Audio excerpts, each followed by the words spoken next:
Hello, friends, and this is my first video. I hope you enjoy the book. Hello, friends, and the book that we are going to read today is Cyber Thief Showdown.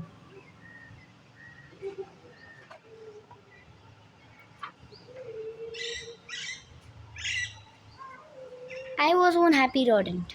My dear readers, it all started early one morning when I woke up feeling as fresh as newly made mozzarella.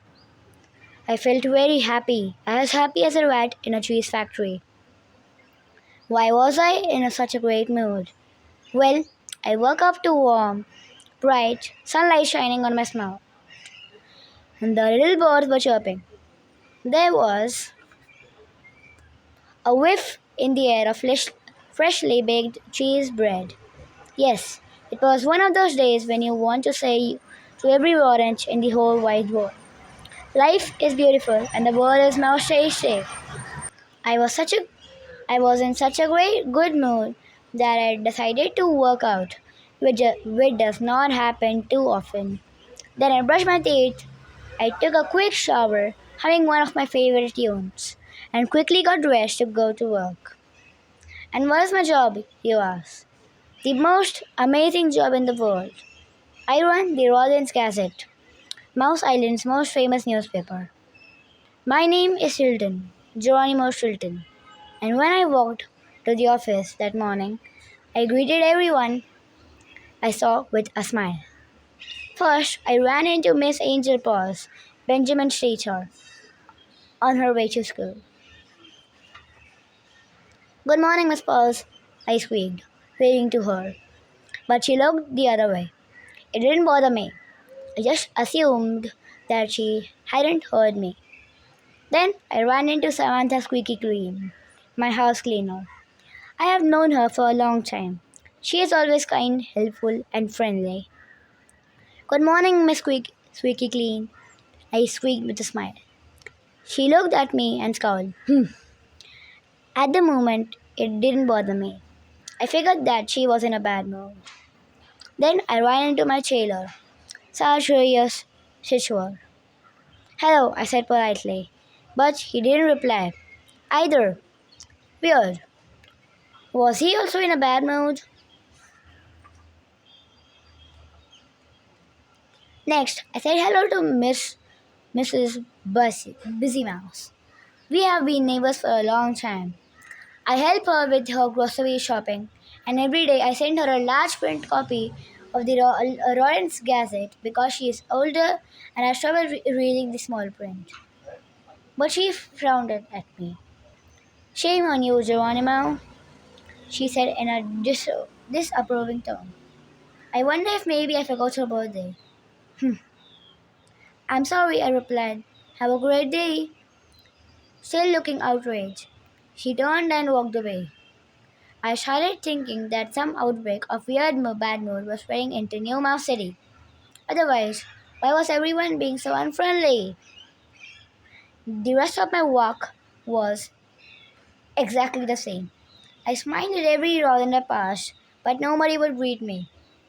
Everybody turned the other way, pretending not to see me or reply in a rude way. Very soon, I started to wonder if the bad mood outbreak was contagious, because my happy mood turned more and more rotten with each step I took. I only realized that what was wrong after I reached the newsstand. All the newspapers, except for the Rollins Gazette, features terrible stories about me on the front. What was going on? Red in the snout from embarrassment, I bought all the newspapers.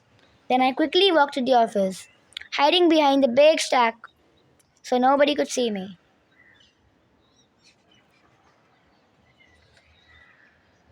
You should be ashamed of yourself.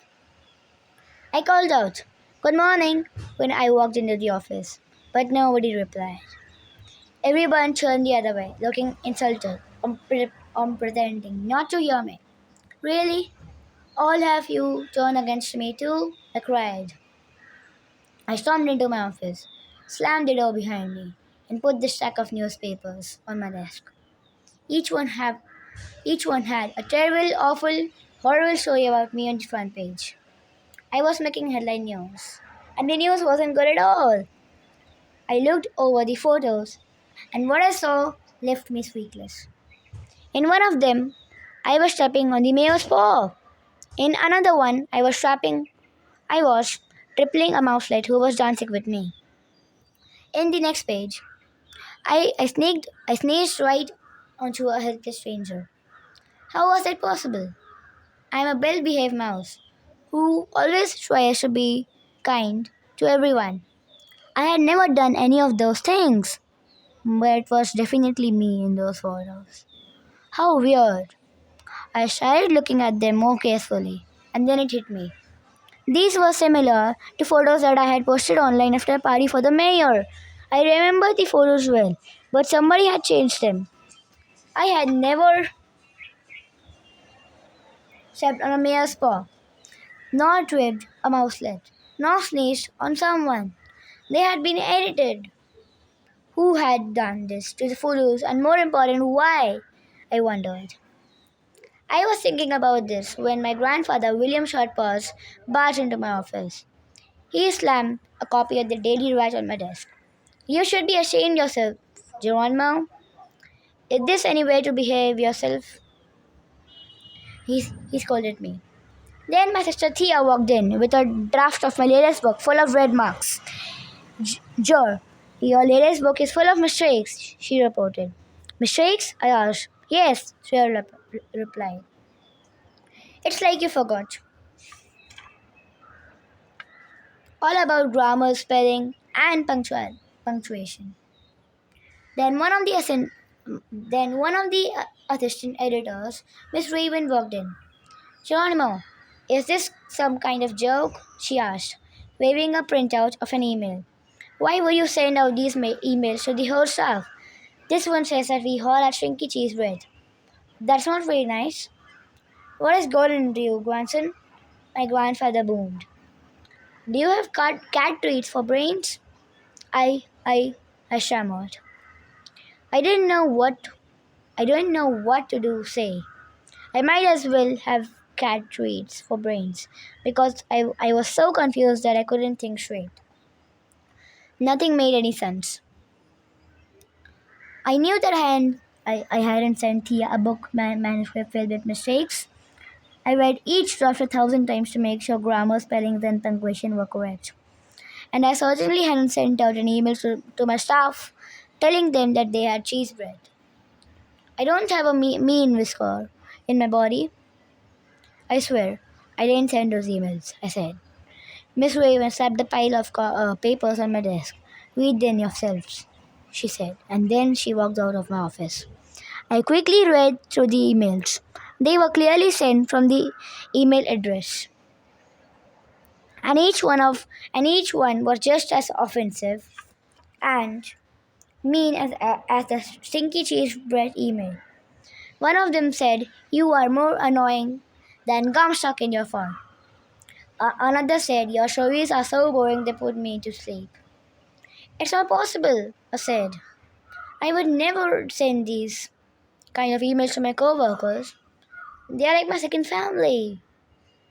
Tia and grandfather Shulton walked out, shaking their heads. I began to sob. Why, oh, why is this happening to me? Things get worse.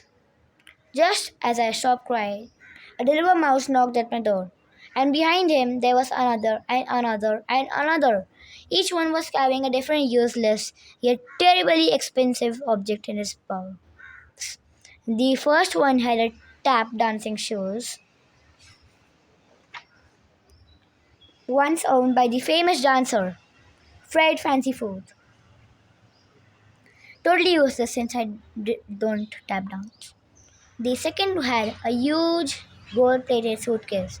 Totally useless because it was so heavy you needed a crane to lift it up. The third had keys to a purple private helicopter. Totally useless as I do not have a license to fly a helicopter. The fourth had a guitar decorated with precious stones. Totally useless because I cannot play the guitar. Holy cheese! Take these things back! I shrieked. I did not order them. I do not need them. I am most important. I do not want them. The first delivery mouse shrugged. Sorry, sir, but you ordered all the stuff from the Filthy Rich Rats website. It was all paid for using a credit card. It's not our fault you changed your mind. They deposited their deliveries and then walked out. I scratched my furry head. Was it possible that I had purchased all these objects?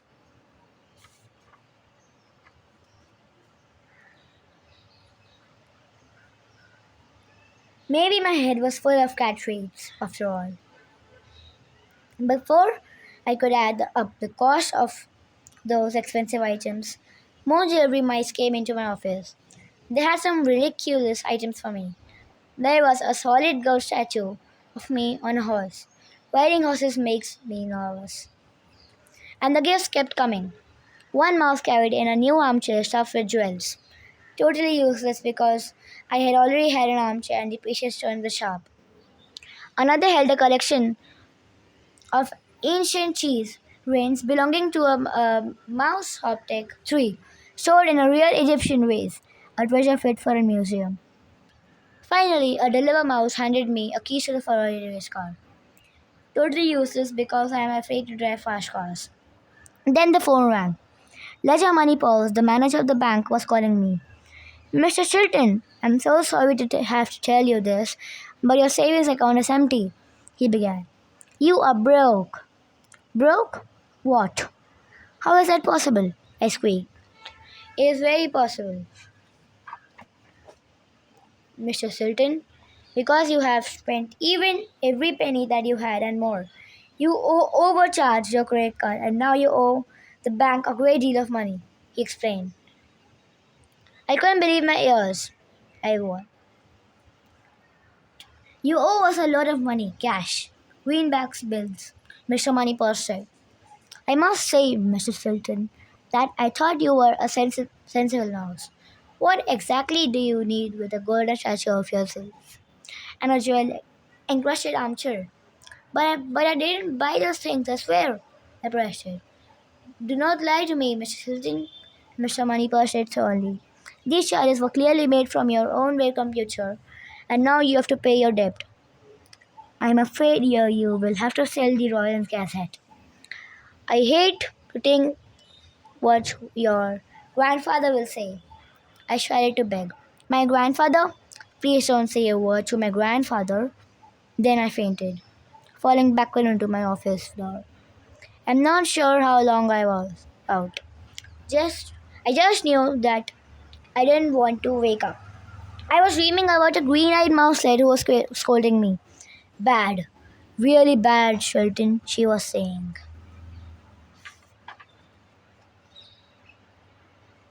Do you already forgot the golden rules? I'm sorry, miss. Do I know you? I asked. Before she could answer, a bucket full of a bucket full of cold water splashed on my snout, and I woke up, stuttering. I opened my eyes and I saw my sister Thea standing above me, holding a bucket in her paws. Next to her stood my dear little nephew, Benjamin, who looked worried, very worried. Uncle Jer, are you okay? He asked. I slowly stood up and rubbed my eyes. I must have fainted, I replied. I was dreaming about a mysterious mouselet with green eyes and red fur. I couldn't explain it, but I had the feeling she was the only one who could help me. Tia and Benjamin looked at each other in surprise. They squeaked at the same time. But of course, we know exactly who you mean. Do you? I asked. Tia and Benjamin didn't answer. They just grabbed me by the sleeves and dragged me out of the office. Where are we going? I shrieked as they pulled me. She is my only hope. We hopped in Tia's car and she took off toward the harbor. Hey, slow down, I squeaked. Where are we rushing to? Tia grinned. We are driving to see someone, the only who can help you. Can you please tell me who she is? I pleaded. You're talking about the mysterious foreign in the dream, right? Come on, Uncle G. Don't you remember who she is? Benjamin asked. She's in Crackers. Just please tell me, I begged. She is Professor Margobet Mouse. also known as Doc, my nephew replied.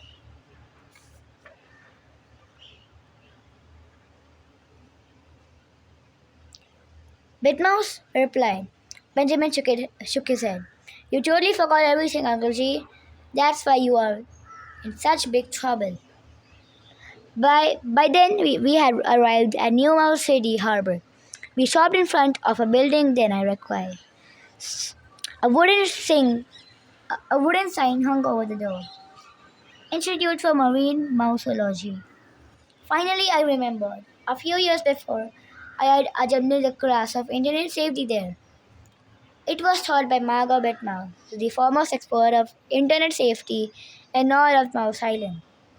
She was the green-eyed mouse in my dream.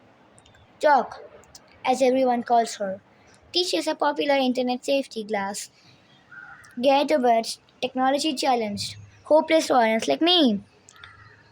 But why were Thea and Benjamin bringing me to her? I couldn't remember anything I learned in that class. Maybe that was the problem. Thea pulled up in front of a ship, the swirling surfer. Doc has sent up a new onboard school, my sister explained. Thea spotted Doc on the deck and called out to her, Hello, Doc. We need your help. It's an emergency. Come on board, she called back with a smile. We are about to ship out. We climbed onto the ship. Doc raised the anchor, and the scrolling surfer took off from the harbor, as fast and smooth as a seagull. I was surprised to see my Uncle Rayford at the ship's wheel. I waved, and then Doc asked us to follow to her meeting room, where we sat around an oval glass table. Doc, I'm pleased to see you again, I said, shaking her paw. I'm too, Sultan, she firmly replied. But something tells me you probably forgot everything I taught you, especially the 10 golden rules, right? Otherwise, you will not be in trouble. I blushed to the tips of my ears. She was right, but I didn't want to admit it. Well, I mumbled. It's not that I completely forgot. I guess I forgot a little bit. She arched her eyebrows and stared at me with her green eyes. I couldn't lie. All right, I admitted. I said, I forgot everything, especially the 10 golden rules. But, Doc, what do the rules have to do with what happened to me? That's what we are about to find out.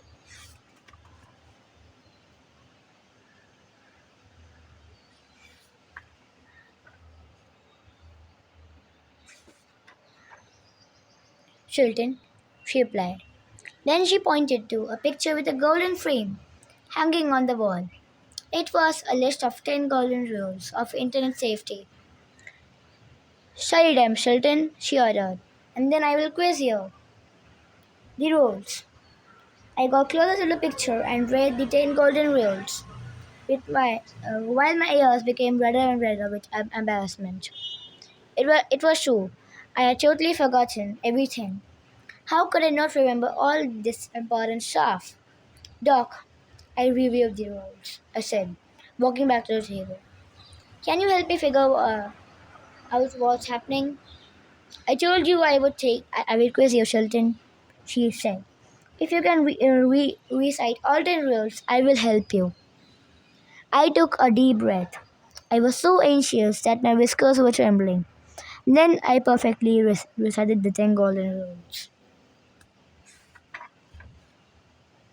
The 10 golden rules. Always surf the web with the help of an adult. 2. Make sure your laptop has a strong password. 3. Never click on suspicious links. 4. Don't mail photos and personal information to people you do not know. 5. Tell your parents if you receive personal pictures from people you do not know. 6. If someone sends you a message that makes you feel uncomfortable, tell an adult. 7. If a stranger asks you to meet you, tell your parents. 8. Some websites might ask for money. Stay away from them. 9. Use common sense when surfing the money. 10. Do not post everything online that is hurtful to other people. Use common sense when surfing the web. Very good, Shelton, Doc said with a nod. Now, what can I do for you? What is the emergency your sister Thea was talking about? Thea answered for me. Doc, I think someone hacked into all my brother's online accounts. He's really gotten himself into trouble, she said. I sighed. Thea's right. Someone accessed my computer while I was online, copied my photos, edited them to make me look like I was behaving in rude ways, and mailed them to all the newspapers. And now no one will speak to me. Is that everything? Doc asked. No. Someone sent emails to my colleagues and friends, making fun of them and insulting them. I told her. I see, Doc said.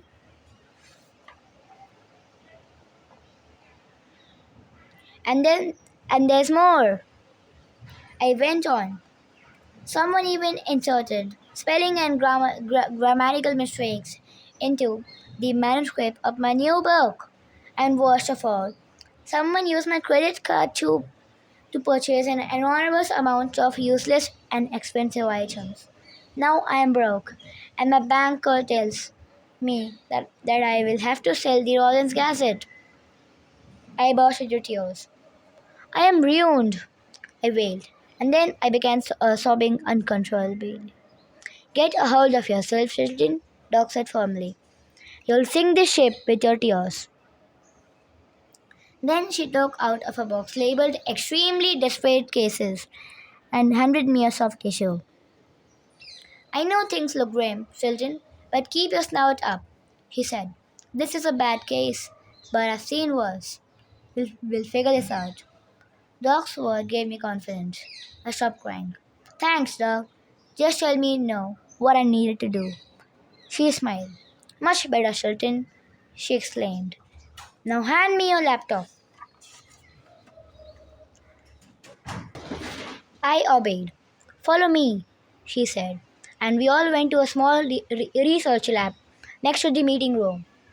Doc put my laptop on a table that looked like an operating table with a bright light overhead. She pulled a mask over her snout, put on a pair of lady's gloves, and then opened the laptop and began to examine it. She started typing on the keyboard. The screen lit up, and weird codes, numbers, and letters began to scroll fast. Doc didn't say anything. She kept on typing and mumbling to herself. Hmm. What? What's going on? I asked. Hmm. What? Hmm. What? Hmm. After an hour of hmm, I couldn't take it anymore. Please, Doc, have mercy on me and tell me something. How bad is it? I asked. Hmm. It's bad. I mean, it's really bad. Actually, it's extremely bad. Extremely bad? I wailed. What happened? Please tell me. My whiskers began to tremble from anxiety. What happened is that you did not create a password for your computer. I knew you have forgotten the golden rules, she replied. So someone accessed your laptop, stole your photos, edited them, and mailed to the newspaper. Then they hacked into your email account and used your credit card. Basically, someone wants to destroy you. You. But you certainly made it easier for them, Shelton. Benjamin's eyes were wide open with worry. Who could have done that? He asked. Thea Tenry patted his head.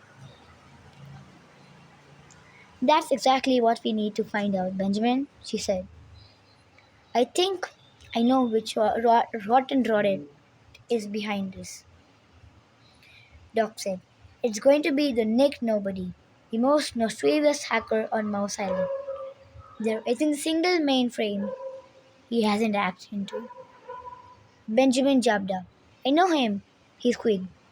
I play a live online video game called Pirates of the Freaky Seas. Nick Nobody is the best player of the game. He's undefeated. Well done, Benjamin, Doc explained. That is a good clue. That may lead us to him. Come, she said, waving a paw. We must go to my lab.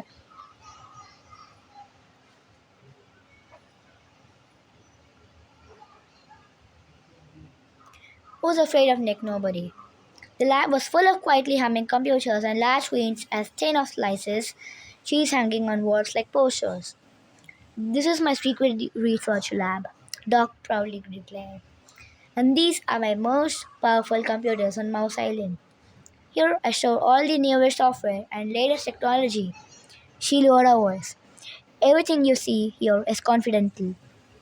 You must promise me that you will not tell anyone. We crossed our whiskers. The three of us promised. Good, Doc said. Let's get started. I jumped up, ready to go. Sure, let's get busy.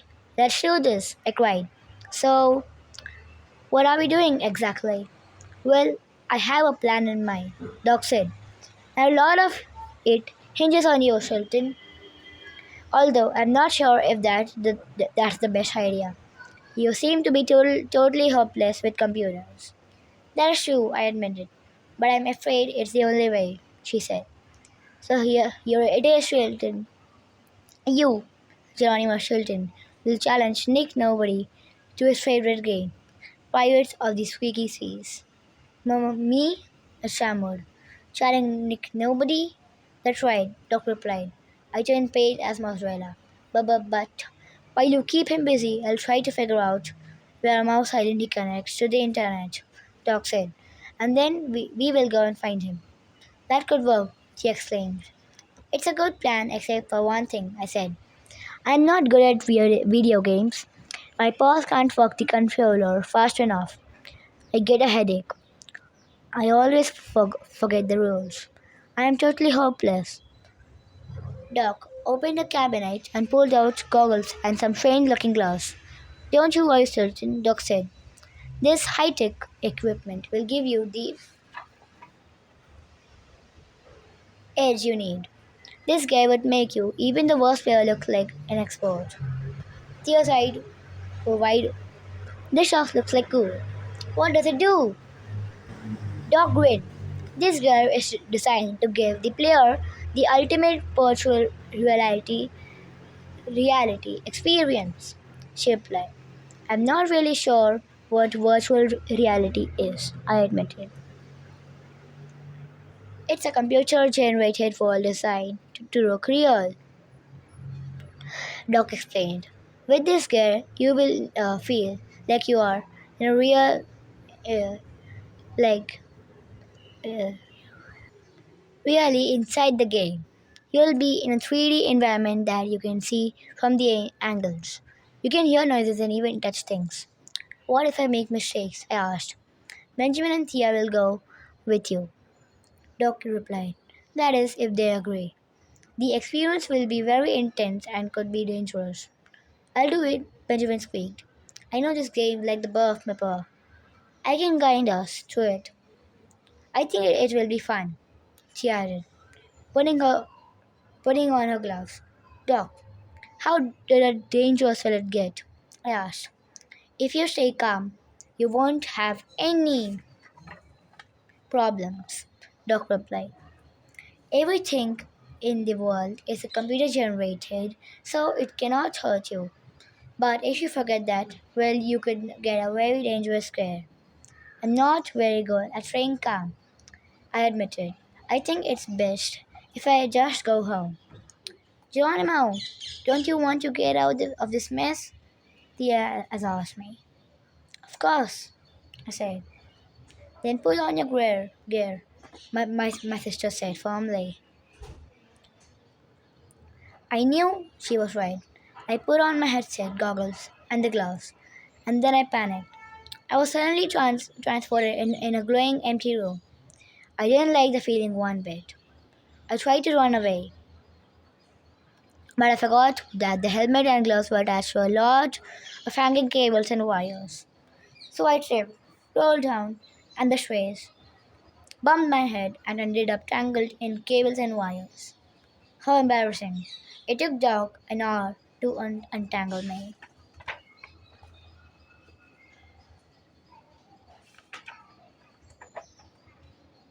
like a zombie toad. When she finished, Doc said, "Now that I have untangled Chilton, we can start," she announced. I hope you can keep your cool this time, Jor, Tia said to me. "Don't try to run away." My furry cheeks turned pink. "I'll try to stay calm. I promise." But you know me. I can be a totally hopeless, scary mouse sometimes. I can't help it. Tia sighed. "You've got to keep it together, brother. You don't want to lose the audience cassette, do you?" Tia knew exactly what to say to me. Thinking of losing my beloved newspaper made me realize that I had to stay calm. I could not be the same old scary mouse I usually was. No, this time I would have to be a different kind of rodent. Brave, fearless, strong, smart, fast. I had to do it to save the Rollins Gazette. So I took a deep breath and imagined myself as a totally different mouse. Then I heard Doc's voice in my headset. "Benjamin, can you explain the rules the game to Tia and Geronimo?" she asked. "Sure," Benjamin screamed. As we read the rules aloud, images flashed inside my goggles.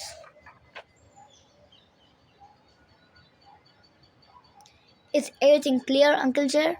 Benjamin asked when he had finished explaining the rules. The first few levels are pretty easy, so you should be able to figure out as you go. But first, we have to choose the name of a pirate ship and create our characters. Any suggestions? I pondered this for a bit. We could name our ship Scrolling Surfer, just like Dog Ship. What do you think?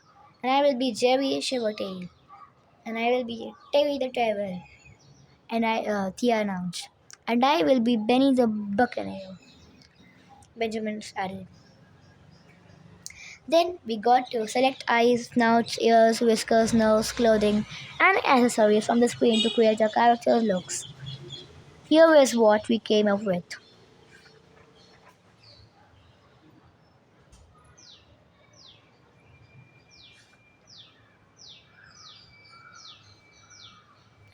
We were all very happy with our characters, except for me.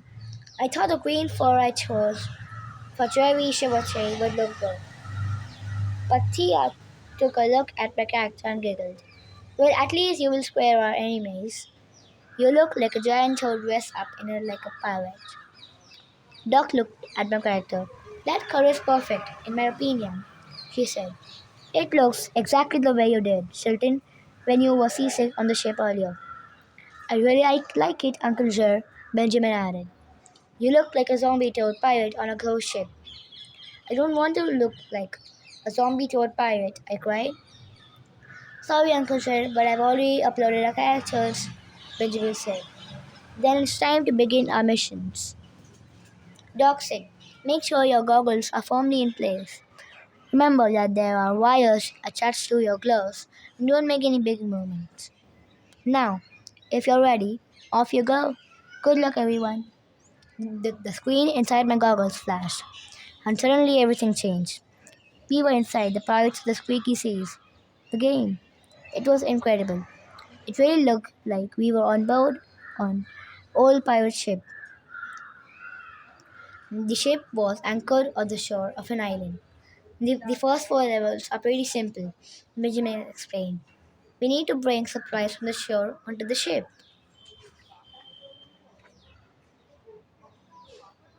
We quickly advanced to the first four levels. We carried chests full of gold double looms on board, and barrels full of oily anchors that we could exactly smell. They were very stinky. "You'll never know what you might need in the game," explained Benjamin. I mean, Benny the Buccaneer. "And now we can set sail." Terry the Trail, my sister, and the ship's captain hoisted the anchor, and we sailed into the blue ocean and the fifth level of the game. Soon, we spotted a pirate ship sailing towards us with black sails. Then, boom! The pirate ship fired one of his cannons at us. "Prepare to be attacked!" Benny the Buccaneer shouted. "It's only a video game. The cannonball splashed in the water just a few feet from the ship. The waves rocked, and Anna started to feel seasick. Then the wind began to blow so violently that we were scared it would tear up apart from the sails. Boom! A second cannonball flew towards us, narrowly missing us again. Quick! Lower the sails, Theodore. I pulled at the ropes, but they were tangled up on the top of the mainmast. Climb up there, Jerry Shivertail. Benjamin climbed out. Called out. I called. It's only a video game, I told myself.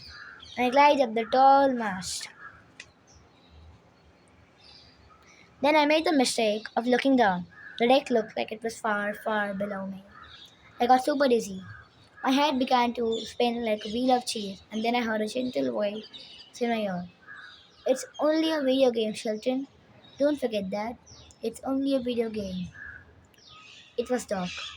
She was watching us on a computer screen, so she knew everything that was happening to us. The sound of her voice came helped to calm me down. I took a deep breath and untangled the ropes. Our ship sailed away from the attacking ship, and we have advanced to the sixth level. Way to go, Jay Shivertail, Tia cheered. But we could not celebrate for long, because the pirate ship with the black sails pulled up next to us. Terrifying pirates waving swords tried to board the ship. Oh oh, said Benjamin. We forgot to stock up on weapons. Well, we Shiltons are peaceful minds, Tia said. But what do we do now? I asked. How will we fight back? Once again, we heard Doc's voice in our ears. It's only a weird game. They can't hurt you.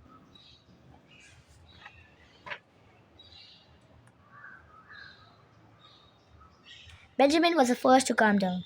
He ran to the galley, took a barrel of the oily anchors, and spilled them on the deck. Tia and I did the same and overturned two more barrels of the super stinky, oily, and slimy anchors. When the attacking pirates jumped on our ship's deck, they slipped on the stinky anchors.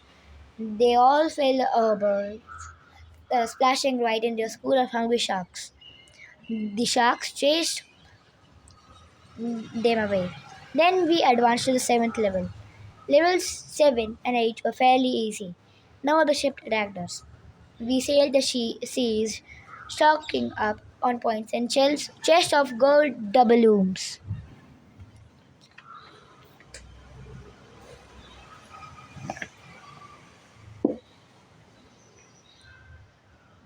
I was almost relaxed when we got to the ninth level.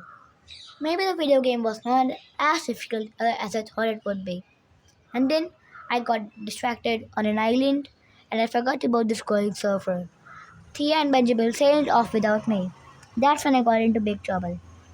I lost 7 out of my 9 lives. I got poked by a sharp sword, minus 1 life. I fell into a swamp of hungry alligators, minus 1 life. I was captured by the enemy pirates, minus 1 for life. The pirates were angry, so they fed me to the sharks, minus 1 life. Before the sharks could eat me, a whale swallowed me, minus 1 life. The whale hiccuped me back onto the desert island, minus 1 life.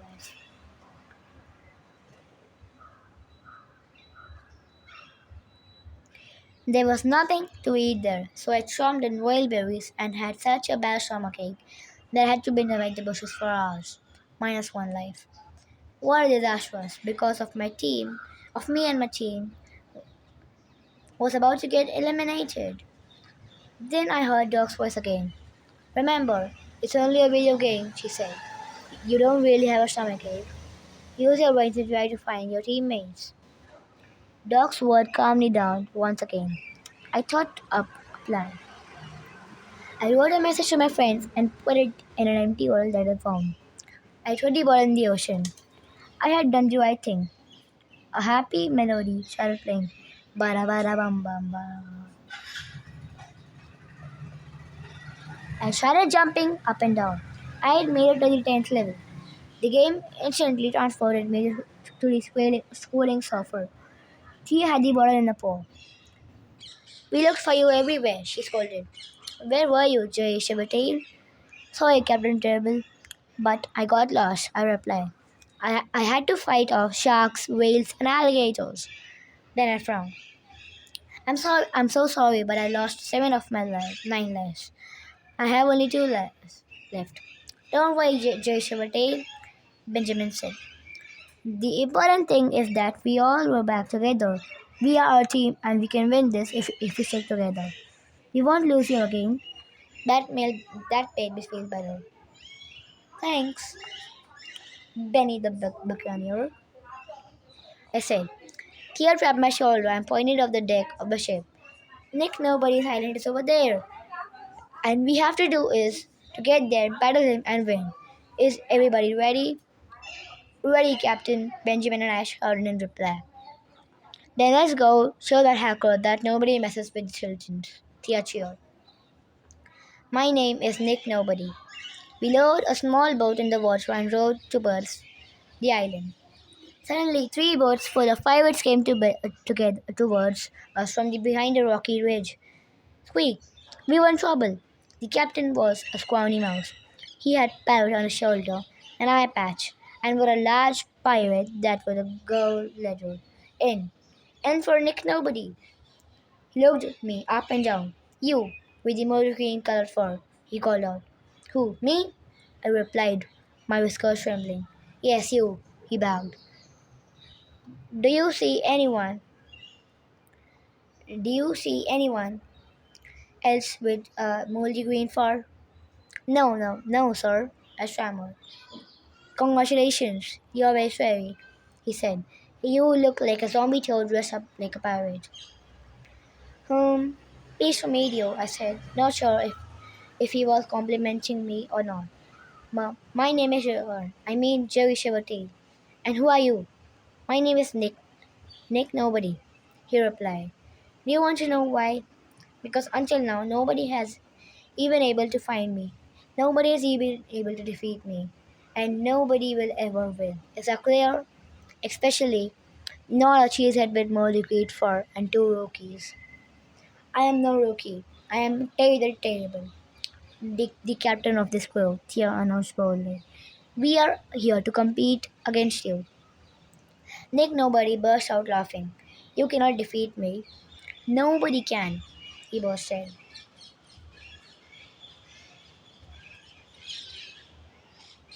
And created this game. I came up with its tricks, deception, and traps. I made sure that I am the only one who can win. Only me. Always only me. The parrot on the shoulder shrieks. Only him. Always only him. Aren't you ashamed of yourself? Benjamin asked him. That's not fair. That's cheating. Nick Nobody shrugged. Well, I don't care. I hate to lose. He hates to lose, the parrot repeated. Quiet, you pipsqueak, or else I'll use your tail feathers to decorate my hat. Nick scolded the parrot. Quiet, you pipsqueak, quiet, you pipsqueak, the parrot shrieked, flying off. Then the parrot landed on my shoulder. You feathery traitor, Nick Nobody yelled. Then he turned to a squirrel. I'm done talking to the scrawny band of pirates. It's time to attack. Attack, attack, the pirate repeated.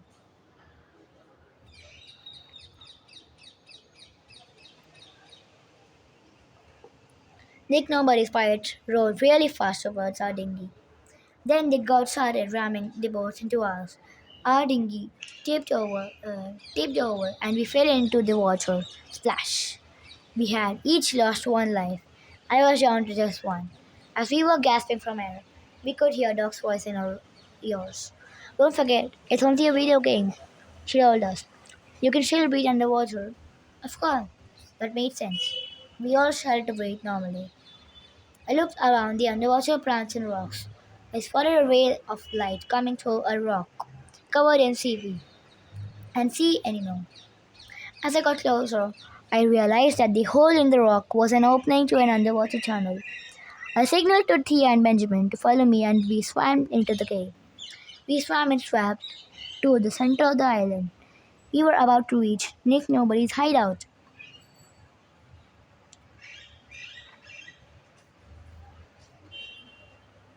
This is it, Jay Shivertail, Benjamin called out. Level 10. We just have to take over the hideout and we'll win this game. Hooray, I cheered. We can't wait to share that Smarty Mouse, Nick Nobody, that we're not pathetic. Scrawny pirates. Let's take the hideout. I turned to one into the hideout and found myself sound to start with the wickiest looking shark. He opened his huge mouth filled with a sharp teeth. Squeak! Help, a shark, I wailed. I was about to lose my last life just as the virtual shark began to gobble me up. A hot dog noise in my ears. Hang on, I'm taking you back to the real world. Three, two, one, here we go. The image of the shark-shaped mount disappeared, replaced by the blue screen.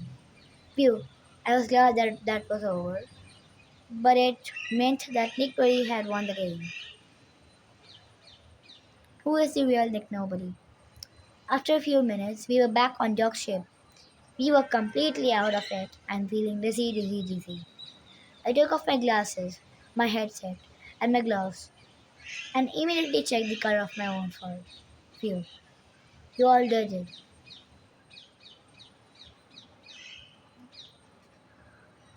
I was happy to see that it's no longer the moldy green color of a zombie tower. We were happy. We were back in the real world. Doc happily hugged us. You all did great. She congratulated us. And thanks to your hard work, I have figured out where nobody is hiding.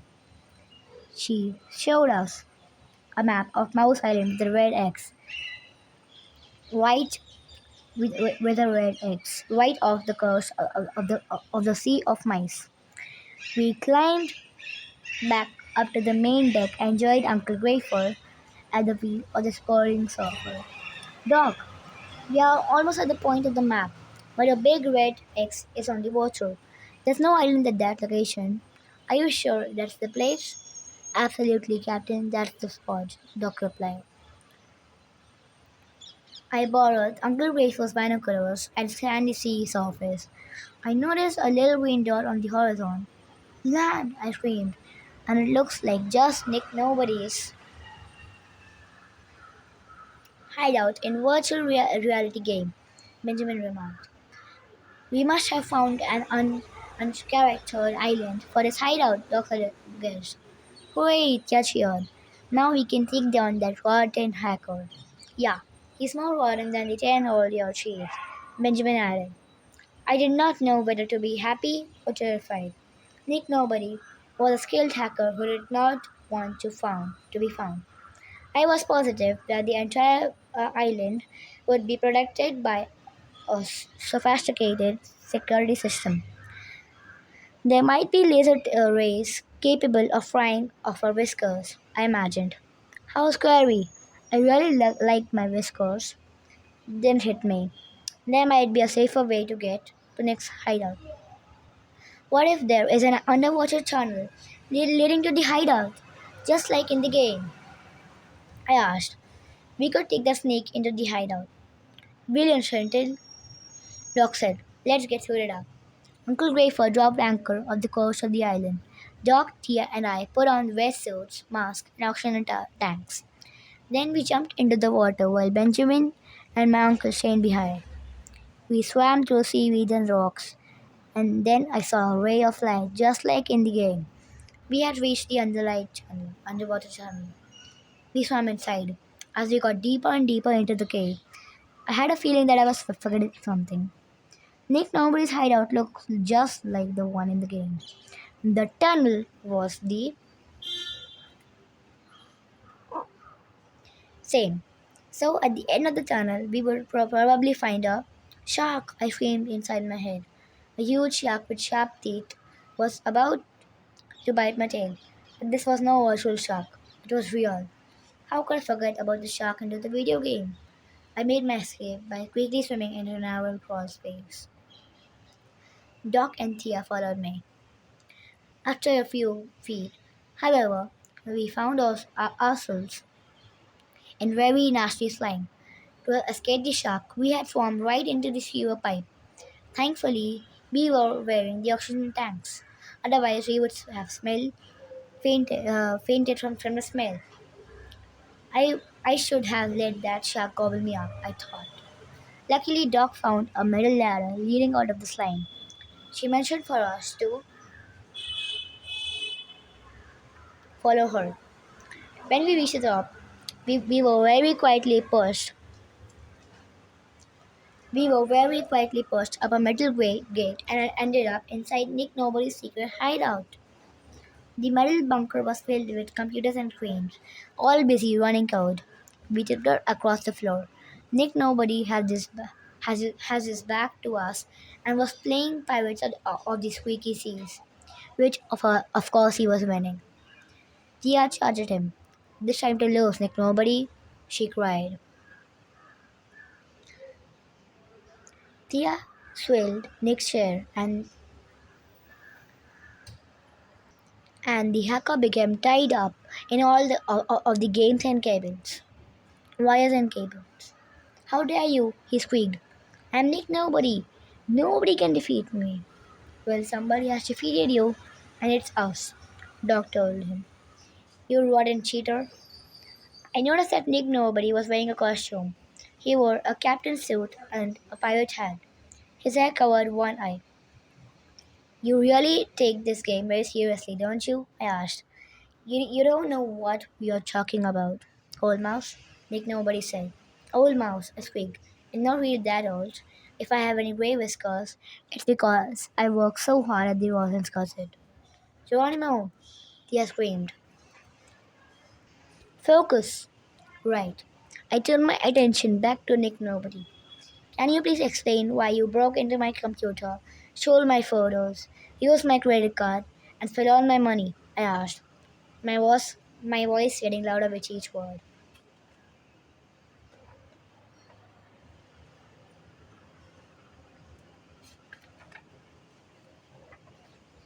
He chuckled, pleased with himself, and his hat slipped off his head.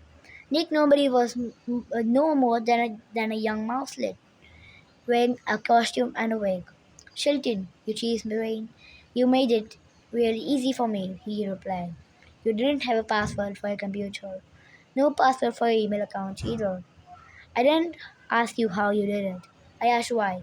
I yelled desperately. Why? Because of you, I might lose the warden's cassette. The newspaper that my grandfather worked all his life for. My colleagues will lose their jobs, and thousands of young readers will have to give up reading the books they love so much that stimulate their imaginations. Yes, I replied. I'm a writer, as you know. Or I should say, I was one until you ruined everything. The young hacker got a far off his eyes. I remember when I was a little mousekin, I used to read a lot, he said. I love adventure books, especially the ones about pirates. Then slowly, I became more and more interested in video games and computers. I stopped reading.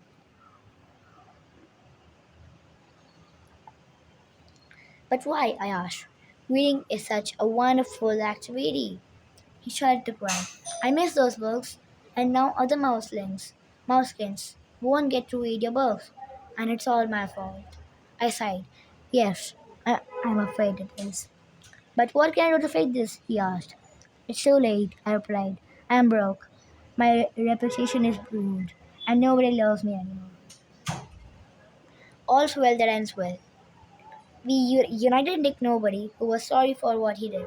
Then we called Benjamin and told him to ask Uncle Wafer to come over with the ship and take us back home. During the trip back to the New York City, I fell into a deep sleep. I woke up many years later when I heard a train sound. It was a cheerful music played by a band. I opened my eyes and jumped up. The harbor of New York City was filled with rodents. What I saw left me speechless. As soon as we got off the ship, reporters from every TV network an internet news show on Mouse Island surrounded us.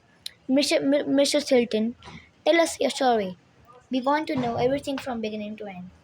I was about to reply, but before when I could utter a shriek, Dick Nobody came forward. Good Lawrence, I would like to make a statement, he said in his high, squeaky voice. Everyone knows me as Nick Nobody, but my real name is Shaky Freddy.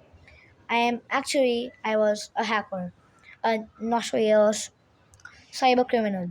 In fact, I was most feared hacker anywhere. I did some pretty awful things. I snooped around the mice computers, I spied and I caused all sorts of trouble. You can't say that again, Doc muttered. I never stole anything, Nick went on. I just did it to prove that I was the best, that nobody could defeat me. But I went too far with Mr. Sultan. You can't say that again, I nodded. Nick continued his confession. I took some of his photos, edited them, and sent them to newspapers, he admitted. I printed them to be him and sent me mean emails, signed with his name. Then I bought a lot of useless and expensive items using his credit card. In other words, it's all my fault. Mr. Sultan is a real gentle mouse. Mr. Moneypurse stepped forward. Mr.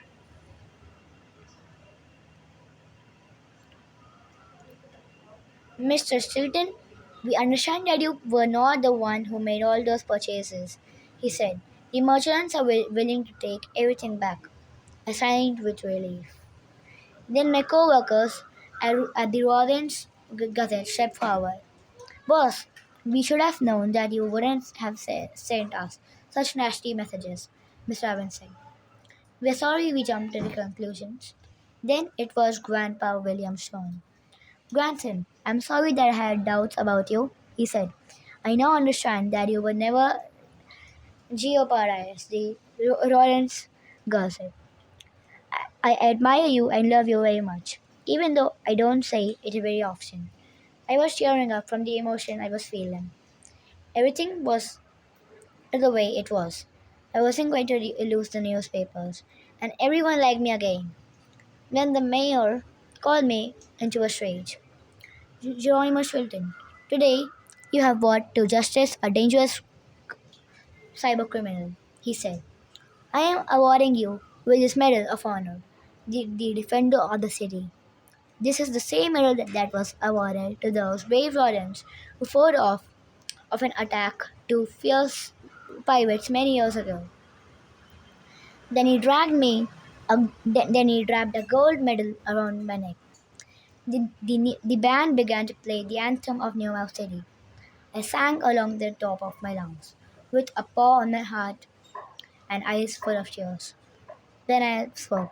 Distinguished Mayor, I am not alone in deserving this honor, I said. The mice who helped me deserve it as well.